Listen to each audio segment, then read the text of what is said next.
Sir चाहे वो Xi Jinping, उन्होंने कहा मेरे को जो करना है मैं करूंगा, कोविड है, हाँ निकला, कैसे निकाला नहीं पता लगने दूंगा, जाओ भाड़ में। जो बाइडेन जो करना है करेंगे, नाटो करके रखे मोर माना, रूस को पिन टू द वॉल करा जो उनका मन था। पुतिन, उन्होंने किया जो उन्हें करना था, यूक्रेन में घुस गए और अनगिनत मौतें हुई हैं, काउंट करते रहिए।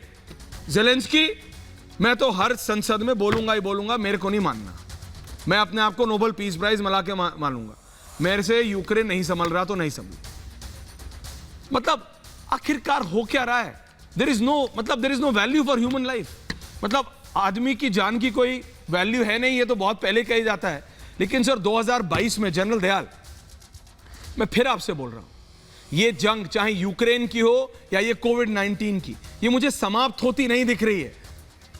इसलिए मेरे को दिक्कत हो रही है, मेरे को समाधान नहीं दिख रहा है कि कहीं तो रिजॉल्व हो चीजें, कहीं तो कोविड आके थमे। जैसे ही थोड़ी चीजें होती हैं दोबारा आ जाता है, नया वेरिएंट आ जाता है, नया नया नाम दे दो। आज एक्सी दिया है, कल XX दे देना, जो मन हो दे देना। ऐसे ही वो यूक्रेन की जंग, आज फिर ऑनिक्स मिसाइल्स यूज कर लिए। अभी थोड़ी देर पहले खबर आया कि भाई रशियन काफिला यूक्रेन ने फिर डिस्ट्रॉय कर दिया। तो ये तो मतलब इट्स एन ऑनगोइंग प्रोसेस, चलता रहेगा ये कब तक? जनरल दयाल, देखिए, जहां तक यूक्रेन की युद्ध की बात है, मैं समझता हूं जब तक कि कहीं ना कहीं यूक्रेन की जनता का पॉलिटिकल प्रेशर नहीं पड़ेगा उनके लीडर पर, जेलेंस्की पर, जब तक जेलेंस्की को प्रेशर, पॉलिटिकल प्रेशर, मतलब जनता हाहाकार बचेगी, जनता उसको भगाएगी या जनता उसको बदलने पे मजबूर करेगी, तब जाके शांति आएगी। क्योंकि ऐसा नहीं है, देखिए डीमिलिटराइजेशन और अगर डीनाजिफिकेशन का उन्होंने कहा है तो वो बमबारी करते रहेंगे, जितनी मर्जी सैंक्शन लगा लो। भाई आपकी सैंक्शन तो उस पर असर करे ना जिसके पास बारूद नहीं हो, जिसके पास डीजल नहीं हो। लड़ाई लड़ने के लिए क्या चाहिए उसको एमिनिशन चाहिए जो खुद बनाता है, हथियार चाहिए जो खुद बनाता है, उसको नाटो से कुछ नहीं लेना। डीजल गैस चाहिए, वो खुद डालता है उसके अंदर, उसके पास खाने को बहुत सामग्री है।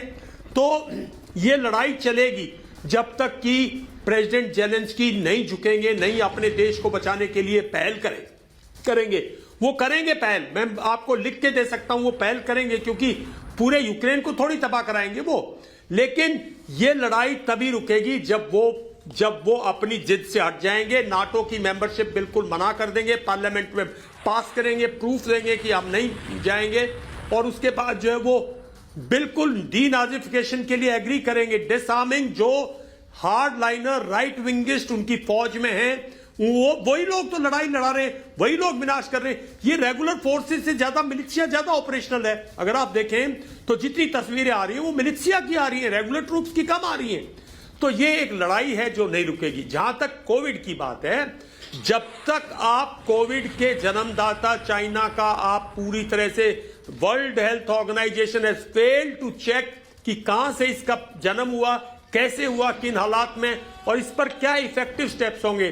जब तक आप ग्रैपल कर रहे हो डार्क में, कभी ये वहां, कभी वुहान में हो जाएगा, कभी अमेरिका में हो जाएगा, कभी भारत में दिल्ली में हो जाएगा, कभी बॉम्बे में हो जाएगा, जहां इन्फेक्शन बढ़ती है वहां हाहाकार मच जाती है। जो डॉक्टर जो हमारे रिसर्च में लगे हुए हैं, मैं समझता हूं अभी भी वो कुछ दूर है कि इसका कारण क्या है।